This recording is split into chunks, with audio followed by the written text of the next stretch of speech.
fight those wars and come back and not have mental health care and not have support from the government. We don't feel safer because we invaded Iraq. We don't feel safer because we spent 20 years in Afghanistan. I don't know what we spent 20 years doing.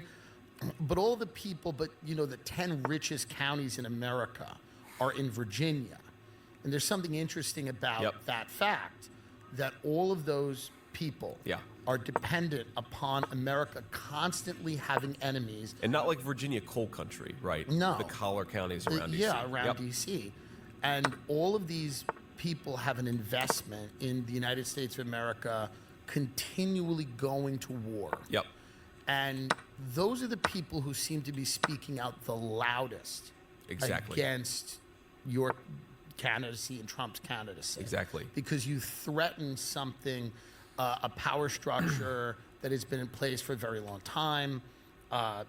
This has been spoken about by, the military-industrial complex. Eisenhower famously spoke about it. I believe it's FDR, maybe it was TR. Somebody said a financial element in the government has owned it since the days of Andrew Jackson, meaning there are agendas that other people have.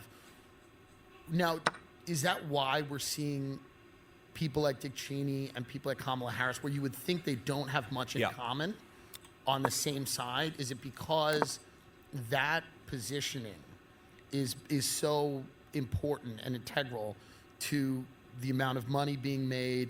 And are you guys the greatest enemy of both of those factions, of those parties? Yeah, that's how I think about it. So I think there are three issues where for 40 years, Republicans and Democrats have basically fundamentally agreed. And I'll list them an issue of importance to that, call it the uniparty, call it the conventional wisdom. Number one is foreign policy, that we should basically stick our nose in every foreign conflict. And that doesn't mean we should never get involved, of course, but by and large, most of the wars that we've fought over the last 40 years have been a total disaster for the American people, and frankly, for a lot of the countries we've been fighting in. So foreign policy is the first and most important issue to that consensus. The second most important issue is trade, right? Massive investment in what I would call shipping our industrial base to countries like China and Mexico, which has eviscerated the American middle class. But it's made a lot of bankers rich. Fucking piece. And then the third thing is immigration, right? The idea that you should have effectively unlimited borders checked only by the political will, right? Every political party has tried to make it easier to bring more and more people into the United States of America.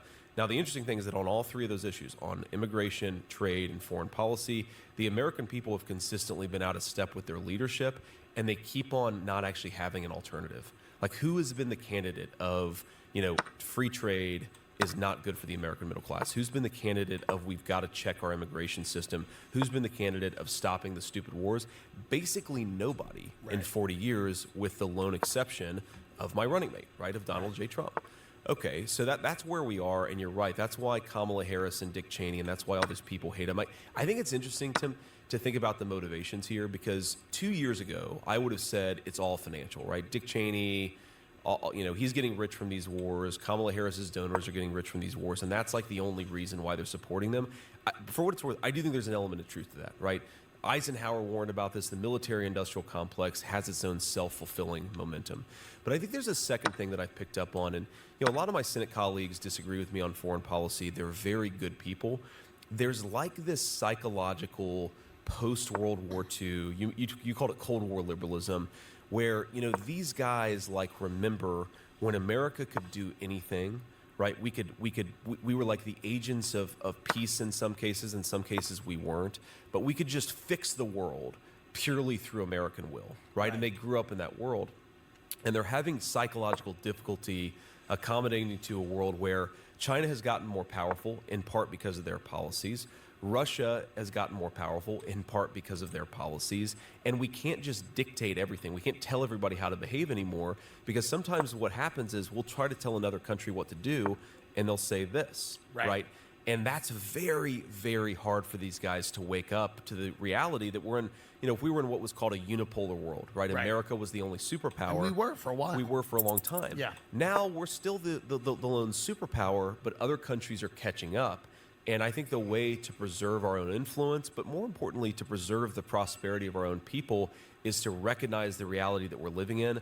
A lot of people can't, I mean, like, you know, they go back to, you know, Mr. Gorbachev, tear down this wall, right? Ronald Reagan's big moment, or, you know, George H.W. Bush. I mean, it was like a blip on the radar for us to completely crush Saddam Hussein and kick him out of Kuwait, right? They want to go back to the glory days when America could do everything and be all things. They got to wake up to the world of resource constraints. And frankly, the reason why we're not as powerful in relative terms as we were 30 years ago is because they screwed up, right? That's where the trade and immigration issue comes back, is they want to